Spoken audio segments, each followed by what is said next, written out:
So now is the time for tips and tricks part 3.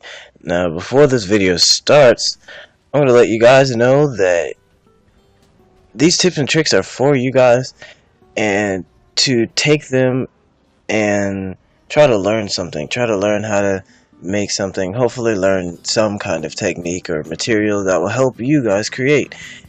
And if you create some models or something, go ahead and email me a video or the pictures or something, and I'll post it up on the videos. I'll figure out how I'm gonna format it. But yeah, if you guys want me to showcase your creations and art or whatever, just email me. Just make sure you guys type in Art for Nerds Showcase in the subject. If you don't, I will not look at it and I will delete it, just to organize my email, because I get tons of emails and I don't need to be looking through every one of them just to find your creation. So just make sure you do that and I'll look at it.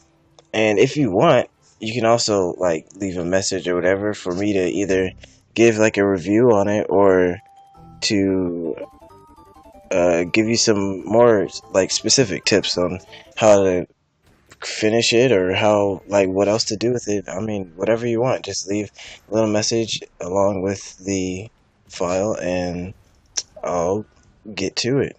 But yeah, just send me your creations, you guys, and I will post them in the videos and get a little, I don't know, recognition.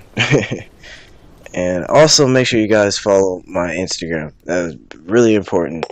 That's like where all my promotional stuff, I show you what is going on with the models and everything about that. And yeah, let's build this community up. So let's go ahead and wrap up these tips and tricks and get out the materials that I use to do my showcases at the end of my videos and to paint my creatures. So these are the main brands that I use for paint. I don't really paint often, like at all.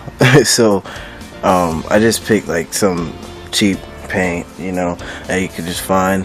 I bought all these at Michael's. You get Apple Barrel, Craft Smart, and I think this one is actually discontinued because they had a sale of like a whole bunch, like a big pack of them, and after that I haven't seen them like ever. But I have a whole bunch of, I mostly use these because I have a whole lot of them. I'm about to paint the toaster because, you know, I just released that video, and it actually took a little bit long for me to put that video out because I actually ran out of pipe cleaner. So I had to delay the video. That's why I didn't have one last weekend. Yeah, just to let you guys know. But if you guys follow my Instagram, then you'll get all of the news and the progress of what's going on, what I'm doing currently. And you guys really should follow it. It's getting pretty up there. You know, I haven't had it for very long, but I post all my drawings, all my model information, all that. You can see images and little clips of what I'm doing, so head over there and follow me. But I usually use just like a mason jar or something. Oh, I just spilled some water. I use a mason jar to you know, to switch colors and all that, just to hold the water. You can really use anything, it doesn't really matter. Let me clean this up. And as you can see, what I'm using right now to clean this water up, I use paper towels to wipe off my brushes and clean up messes. To hold my, or to use my paint, instead of using like a palette or something, because like I could use a palette, or you guys could use a palette if you want, it doesn't really matter. Well, I just stick with these, I forgot what they're called, paper sleeves, I think. But anyway, they go in your binder and they hold whatever documents you want. And I just have a whole bunch of them, and they're all like most of them are folded and everything. I don't really like using those for my binders because I don't know, I'm kind of a neat freak, and I would hate to have a crumpled up file holder or whatever it's called. It just bothers me, so I just use those ones to put my pen on, and then I just throw them away instead of just wasting them. I mean, yeah, might as well. And you could just have like just any type of paint brushes.